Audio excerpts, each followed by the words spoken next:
première question qui me vient à l'esprit, c'est de savoir si tu t'es intéressé à l'astronomie très, très jeune. Est-ce que tu étais le type de petite fille à être avec son papa dans un parc ou dans la cour à regarder le ciel étoilé et à poser des questions sur les étoiles? Est-ce que ça a commencé comme ça pour toi? Non. OK. C'est un peu plate. J'aimerais ça avoir une histoire comme ça à raconter d'un souvenir lointain dans mon enfance où je me souviendrais d'avoir toujours été passionnée par les étoiles, par l'astronomie, par l'étude des astres. Mais malheureusement, non, je n'ai pas de tels souvenirs. Par contre, quelque chose que je me souviens très bien, c'est que j'ai toujours été quelqu'un d'extrêmement curieux. Je me suis toujours posé vraiment beaucoup de questions, des fois peut-être un petit peu trop au goût de certains de mes enseignants qui étaient des fois un petit peu tannés que je pose autant de questions. Puis c'est ça qui m'a mené tranquillement à m'intéresser aux sciences, puis qui a fait que j'ai fait des études en sciences au Cégep. Parce que je me disais, peut-être que la science, pour moi, en tout cas, ça semblait être la meilleure avenue pour répondre à certaines des grandes questions que je me posais, à savoir d'où on vient, qu'est-ce qu'on fait ici, puis aussi, est-ce qu'on est seul dans l'univers, est-ce qu'il y a de la vie au-delà de la Terre? OK. Ce soir, on parle d'astronomie. Moi, je suis vraiment néophyte dans la matière, puis j'imagine que dans la salle, beaucoup de gens s'intéressent, connaissent notre système solaire, mais ça se limite un peu à ça. Est-ce que tu pourrais, pour nous, résumer les dernières recherches, les dernières peut-être 25 années là, qui nous ont amenés à cette découverte là, qu'on va parler tantôt? Oui, oui, ça me fait plaisir parce que dans les 25 dernières années, il s'en est passé des choses. Donc, c'est vraiment le fun pour moi de parler de ces 25 années-là. Si on remonte il y a 25 ans, 1992, je ne sais pas où vous étiez, mais en 1992, on ne connaissait pas tant de planètes que ça. On connaissait les planètes de notre système solaire. Ouais. Mars, Vénus, Jupiter, la Terre, Pluton, qui a après disparu. été... Non, elle n'a pas disparu, elle a été déclassée, disons, OK. de son statut de planète. Donc, on connaissait 9 planètes. Puis, au cours des 25 dernières années, on en a découvert beaucoup plus. Ça a commencé en 1995.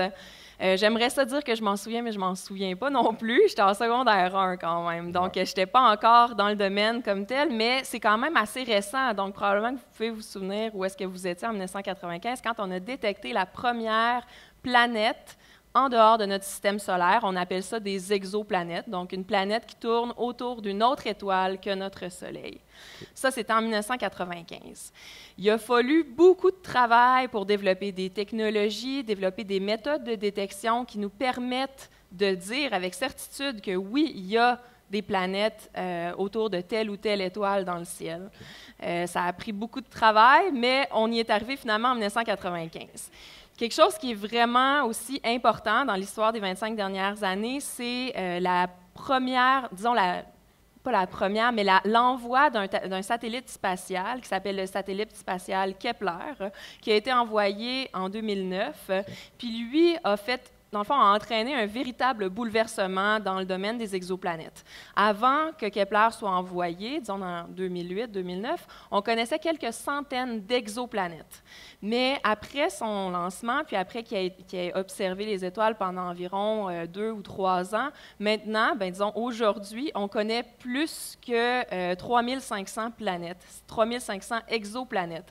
Donc, ce qui est vraiment extraordinaire, en plus de dire que, wow, c'est vraiment cool, on connaît plein de nouveaux mondes, c'est de pouvoir faire un peu, d'avoir une idée complète de qu'est-ce qu'il y a ailleurs dans l'univers. Est-ce que notre système solaire est typique ou est-ce qu'il est plutôt unique? Okay. Puis ce qu'on se rend compte jusqu'à maintenant, c'est qu'il y a certaines particularités qui le rendent assez spécial. Mais quelque chose qui est très intéressant à propos du télescope spatial Kepler, c'est qu'il a permis de déterminer que des petites planètes comme la Terre, c'était assez fréquent. Ouais. C'était assez intéressant parce que les planètes qu'on a découvertes dans les premières années, c'était des planètes qui étaient des grosses planètes, des géantes gazeuses, un peu comme Jupiter ou Saturne dans notre système solaire. C'est juste parce que c'est les plus faciles à détecter, en fait. Mais Kepler, qui avait la capacité de voir les plus petites, s'est rendu compte que oui, il y en a, puis il y en a beaucoup. Donc ça, c'est vraiment inspirant quand, comme moi, comme mes collègues, on est vraiment intéressés par découvrir non seulement des exoplanètes, mieux les analyser, mieux les comprendre, mais aussi peut-être trouver des endroits qui sont habitables et qui auraient des formes de vie, qui possèdent la vie. OK. Et là, on a eu une belle découverte. On a entendu parler justement des exoplanètes et tout ça. Est-ce que tu peux nous expliquer un petit peu plus qu'est-ce que c'est comme découverte, puis en quoi ça nous concerne, nous, les citoyens du monde simples qui connaissent moins l'astronomie? Oui, ça me fait un plaisir de vous parler d'une découverte qui a été annoncée au mois de février cette année. Pour ceux qui n'en auraient peut-être pas entendu parler, il s'agit de la détection de 7 petites planètes autour d'une petite étoile qui s'appelle TRAPPIST-1. C'est pas nous qui choisissons les noms d'étoiles, les noms d'exoplanètes, malheureusement. Donc, les planètes autour de TRAPPIST-1 s'appellent TRAPPIST-1b, TRAPPIST-1c. C'est vraiment plate, mais ça marche bien comme ça. On s'est donné ce système-là. Donc, ces petites planètes-là qui ont à peu près la taille de la Terre, ce qui est intéressant, c'est qu'elles se trouvent dans une région autour de leur étoile qui est pas trop chaude, pas trop froide. Donc, elles reçoivent de leur étoile, qui est beaucoup moins massive que le Soleil, donc qui brille moins, une quantité d'énergie qui est à peu près la même que celle qu'on reçoit du Soleil. Puis, ce qui est peut-être intéressant, j'avais amené cette diapositive-là pour te la montrer, c'est que, étant donné que l'étoile dans le ciel est vraiment pas très brillante, bien, pour recevoir la même quantité d'énergie que nous, on reçoit sur Terre du Soleil, de cette étoile-là, il faut que les planètes soient beaucoup plus proches de leur étoile. Donc, bon, ça n'a pas été... Il n'y a personne qui a décidé ça, c'est juste que ça tombe que ce système-là est fait comme ça. Mais donc, nos 7 planètes, si on se trouvait... par la magie, sur la surface d'une de ces planètes, voici ce qu'on pourrait peut-être voir dans le ciel. Tout ça, c'est une représentation artistique, je tiens à le dire. On n'est pas capable de se rendre là, malheureusement. Donc, on serait capable de voir notre étoile dans le ciel qui, malgré le fait qu'elle est plus petite que notre Soleil, est tellement proche de la planète qui apparaît aussi grosse que ça dans le ciel.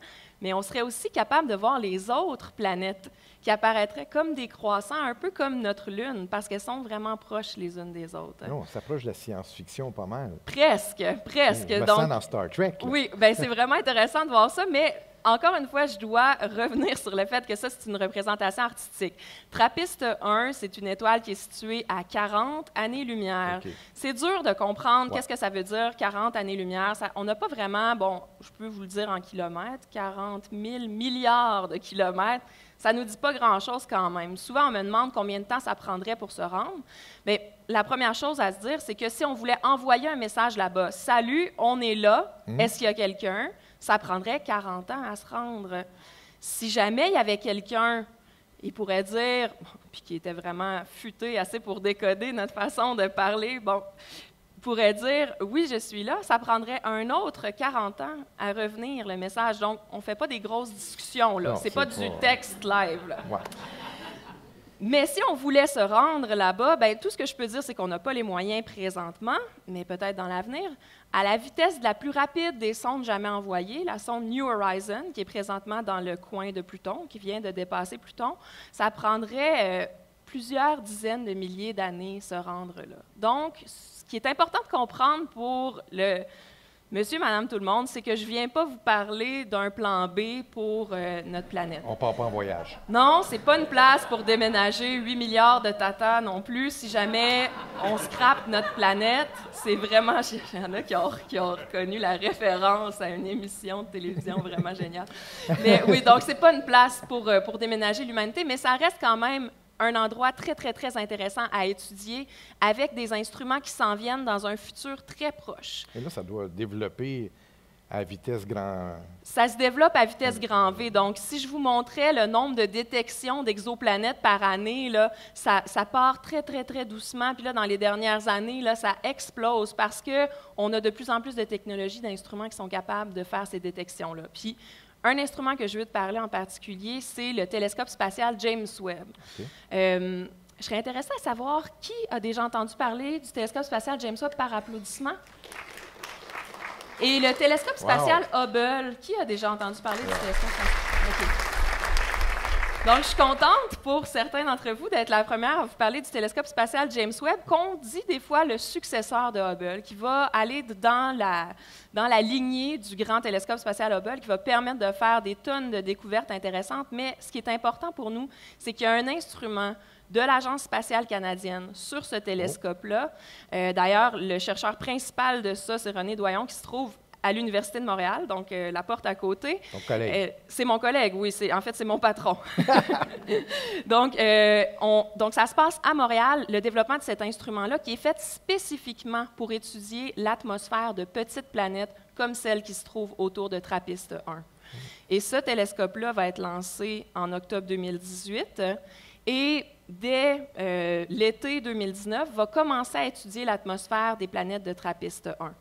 Là, peut-être qu'il y en a parmi vous qui se disent « OK, c'est le fun, probablement que les chercheurs vont être bien énervés de savoir la composition de l'atmosphère des planètes, mais qu'est-ce que ça change pour moi? » Oui, c'est quoi notre futur, justement? Bien, c'est ça, Qu'est-ce que ça nous réserve, tout ça? Donc, ce qui est intéressant à propos de ça, c'est que la vie telle qu'on la connaît laisse sa trace dans l'atmosphère d'une planète. Okay. Probablement qu'un exemple malheureusement très actuel, c'est la vie intelligente qui dégage beaucoup de gaz carboniques dans l'atmosphère, des gaz à effet de serre, ce qui fait que la température de la planète, globalement, augmente. Mais un exemple beaucoup plus vieux, c'est l'oxygène qui se trouve dans l'atmosphère. L'oxygène a été créé presque entièrement par des organismes qui font de la photosynthèse, des plantes, des arbres. Et puis, s'il n'était pas là, cet oxygène-là s'en irait très rapidement parce que c'est un gaz qui réagit beaucoup, l'oxygène. Donc, ça ne prendrait pas très longtemps avant d'éliminer complètement l'oxygène de l'atmosphère. Donc, bon, il y a plein de détails là, que j'épargne ici, mais si on trouvait de l'oxygène dans l'atmosphère d'une planète, par exemple celle de TRAPPIST-1, par exemple avec NIRISS, l'instrument canadien à bord du télescope spatial James Webb, on aurait là une première évidence que peut-être il y a de la vie sur cette planète-là.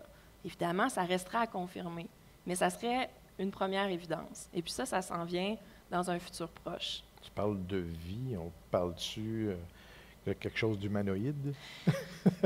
Bon, je ne veux pas décevoir l'amateur de Star Trek en toi, ni d'autres amateurs qu'il pourrait y avoir dans la salle, mais c'est sûr que quand nous, on parle de...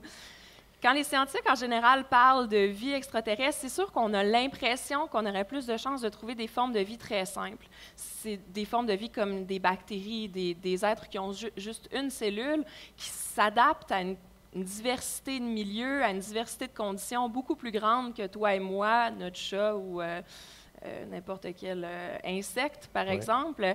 Donc, on s'attend qu'il y ait plus de chances que ce soit ça qu'on trouve. Mais comme je disais, les formes de vie plus évoluées, j'essaie de le dire entre guillemets parce que c'est peut-être pas particulièrement brillant d'affecter l'atmosphère de sa planète, mais laissent leur trace aussi dans l'atmosphère d'une planète, donc il n'est pas exclu complètement qu'on puisse trouver autre chose grâce à cette technique-là. Okay. Est-ce que tu pensais un jour faire une découverte aussi importante, que ce soit sur ton parcours comme ça, aussi rapidement, d'ailleurs? Oui, bien, ça veut il dire faut que je souligne que la découverte des planètes de TRAPPIST-1, c'est pas moi qui ai fait ça, c'est des chercheurs qui travaillent avec nous, mais c'est même pas des gens de notre institut de recherche. J'ai eu la chance, par contre, de trouver une planète pendant mon doctorat. C'est une grosse boule de gaz, c'est peut-être pas la première place où on commencerait à aller regarder de la vie, mais c'était vraiment une super surprise pour nous de trouver ça. Puis ce qui est intéressant par rapport au futur, c'est que cette planète-là, contrairement à la plupart des exoplanètes qu'on connaît, elle n'a pas été détectée indirectement. Elle n'a pas été détectée par l'effet qu'elle a sur son étoile, mais elle a été vue directement. On est capable de voir sa lumière. Pour l'instant, on est juste capable de voir des grosses boules de gaz comme cette planète-là, mais dans un futur 10 ans, 20 ans, 30 ans, on va avoir des instruments au sol, on va avoir des instruments dans l'espace qui vont être capables de plus en plus de prendre des images, non pas seulement deviner la présence d'une planète, mais de prendre des images, pas comme celle-là, mais un point de lumière qui vient de la planète. Et ça nous donne accès à une foule d'informations, puis c'est notre meilleure façon d'avoir une idée s'il y a de la vie. Puis au niveau... sur le plan peut-être personnel comme chercheuse, est-ce que ça va répondre à certaines questions pour toi Il est pour nous tous. Bien, ce que je dois dire, moi, c'est que souvent, on me demande, est-ce que tu penses, Marie-Ève, toi qui étudies dans le domaine, est-ce que tu penses qu'il y a de la vie ailleurs dans l'univers? Toi, qu'est-ce que tu en penses? Puis bon, ben, je pense que ma réponse est aussi bonne que la tienne ou que la vôtre, après que je vous ai donné le petit peu d'informations que je vous ai donné là, en 15 minutes. Mais moi, je dois dire que je suis une éternelle sceptique, donc j'attends de voir. Okay. J'attends de voir qu'est-ce qui va se passer. Mais ce qui m'inspire énormément, puis ce qui me passionne, puis ce qui fait que je suis épatée de pouvoir évoluer dans ce domaine-là jour après jour, c'est que dans 10, 20, 30, j'ose pas donner de chiffres trop précis, mais dans les prochaines décennies, c'est nous, là, c'est notre génération. C'est pas il y a 100 ans, c'est pas il y a 200 ans, c'est pas il y a 1000 ans, c'est nous. On va avoir une première indication à savoir si, oui ou non, il semble commun pour les planètes qui se trouvent dans notre voisinage solaire d'avoir une atmosphère qui semble déréglée. Puis probablement qu'on va être capable de développer aussi des méthodes qui vont être capables de nous dire sans équivoque si, oui, sur cette planète-là, il y a de la vie. Donc, s'il y en a, je pense qu'il y a des bonnes chances qu'on soit capable de le dire. C'est pas sûr, là. Mais je pense qu'on va avoir une bonne idée. Est-ce qu'on a l'air d'être seul dans notre coin d'univers, dans notre coin de galaxie, ou est-ce qu'au contraire, ça semble être assez commun, la vie ailleurs dans l'univers? Puis d'une manière ou d'une autre, pour moi, ça, c'est vraiment... c'est troublant, parce que ça ne change rien. Ça ne change rien parce que ça ne change rien dans notre quotidien. On ne va pas déménager là bientôt, ou en tout cas pas dans les prochaines centaines d'années. C'est pas ça le plan. Il faut vraiment préserver cette planète-ci. Mais quand même, ça change tout. Parce que imaginez 2 secondes qu'on apprend qu'il y a de la vie ailleurs, qu'il y a de la vie ailleurs sur une autre planète.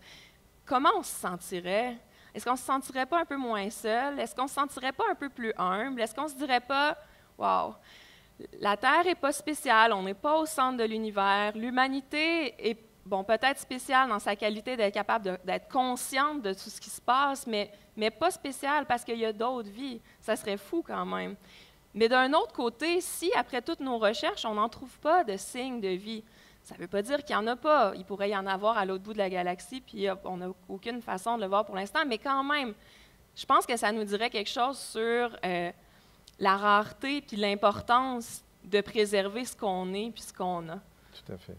Donc, c'est ça. En conclusion, va-t-il falloir refaire nos livres pour nos petits-enfants et ajouter des exoplanètes dans une histoire c'est certain. de bonne nuit? Oui. C'est certain. Ben, moi, personnellement, mon fils, je lui parle déjà d'exoplanètes comme mes parents n'ont pas pu faire avec moi.